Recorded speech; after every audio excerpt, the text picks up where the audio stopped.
Christmas is a great time to do things together. That includes making art.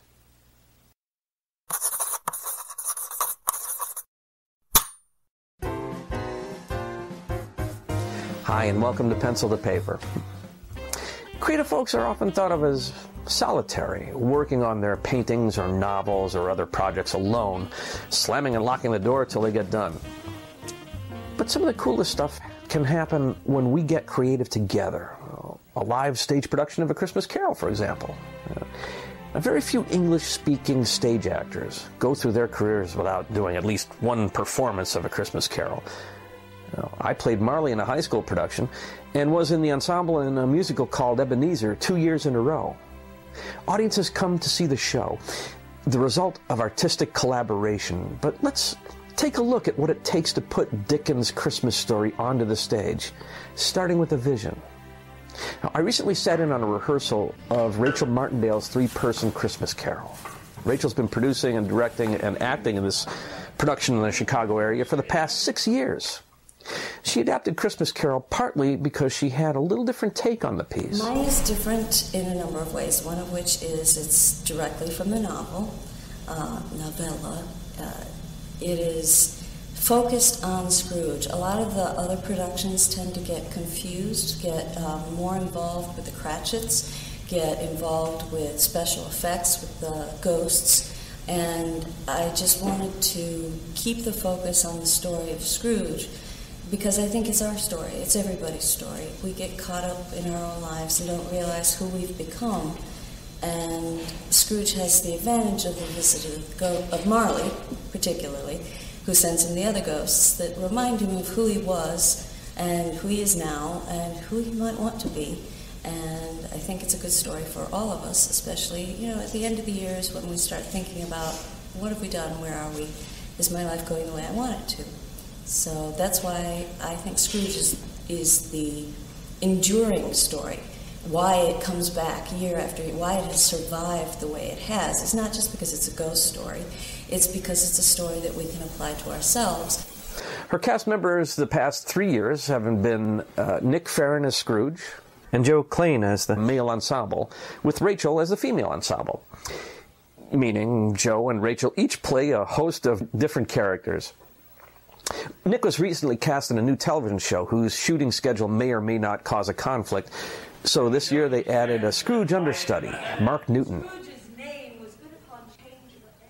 The life of professional actors. Constantly looking for work, rarely finding too much, but always getting up in front of an audience or camera and performing in the middle of mayhem as if nothing else was happening in their lives. Now there's focus and dedication.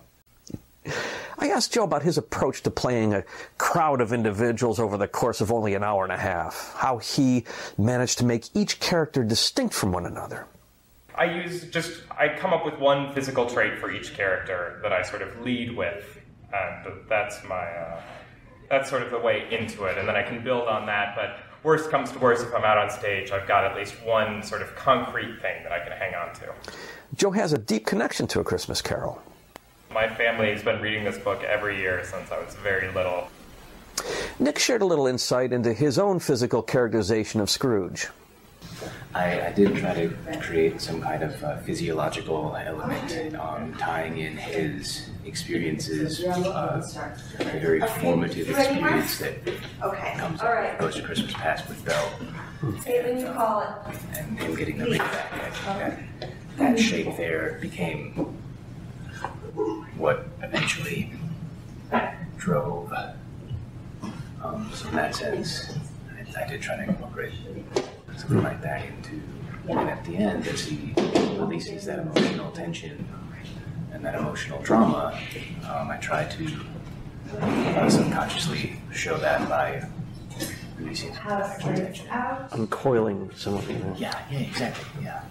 A younger actor taking on the role of an old man, one of Nick's more painful challenges is his facial expression. Your face was literally becoming numb or frozen. Yeah, there's a lot of lactic acid that builds up, and I don't really get a chance to, just like constantly clenching all those muscles for so long, and they don't really get a chance to recover as well, so it builds up and just gets sore.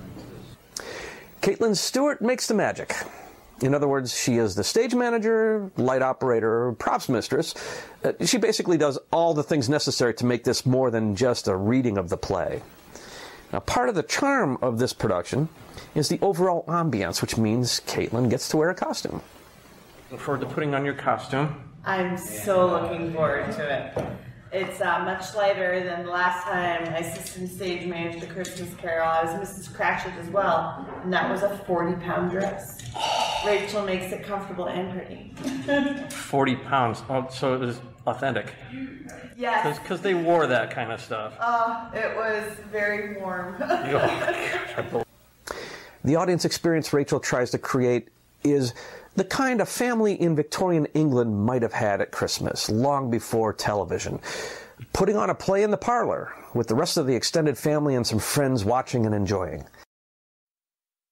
The Victorian feel is helped by where the play is being performed this year. For years, Rachel did the show at Dream Theater, a black box theater. Now, any kind of play could be made to work there. But the Tudor-style field house at Chicago's Indian Boundary Park gives the audience more of a home parlor feel.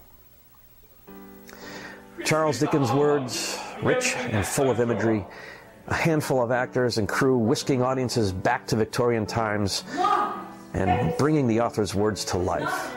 This is collaborative art. Have you ever been involved in a live stage production? Leave your comments below. Don't forget to like, share, and subscribe. Thanks so much for watching. We'll see you next time.